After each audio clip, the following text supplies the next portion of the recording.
saat ini menjadi tren sehingga selalu masuk dalam peringkat 5 besar pilihan terbanyak di sekolah vokasi IPB.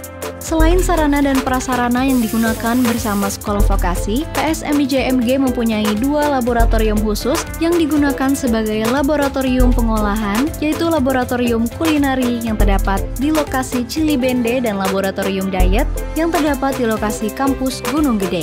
Penggunaan laboratorium kulineri terkait dengan mata kuliah dasar kompetensi program studi, sedangkan untuk laboratorium diet berhubungan dengan mata kuliah kompetensi prodi untuk mahasiswa tingkat lanjut.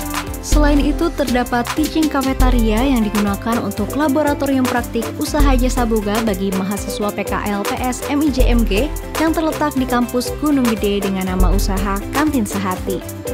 Kegiatan PKL PSMIJMG dilakukan pada semester 5 dan 6 dan telah mempunyai perjanjian kerjasama PKL ataupun penelitian dengan beberapa rumah sakit di Bogor, Jakarta, Semarang, Purwokerto, hotel, dan industri jasa makanan sebagai wadah bagi PKL mahasiswa sehingga kompetensi lulusan tercapai. PSMIJMG juga menjalin institusi-institusi dalam bidang kulineri, gizi, dan diet untuk pertukaran informasi penyelenggaraan pertemuan-pertemuan ilmiah, penerbitan jurnal, dan pertukaran para ahli dalam rangka meningkatkan proses pembelajaran, penelitian, maupun pengabdian masyarakat. Kegiatan magang di Jepang melibatkan 16 mahasiswa dari Prodi MIJMG dan melakukan magang di 2 perusahaan, yaitu perusahaan Domremy Corporate Japan dan Yukiguni Maitike Corporate Japan.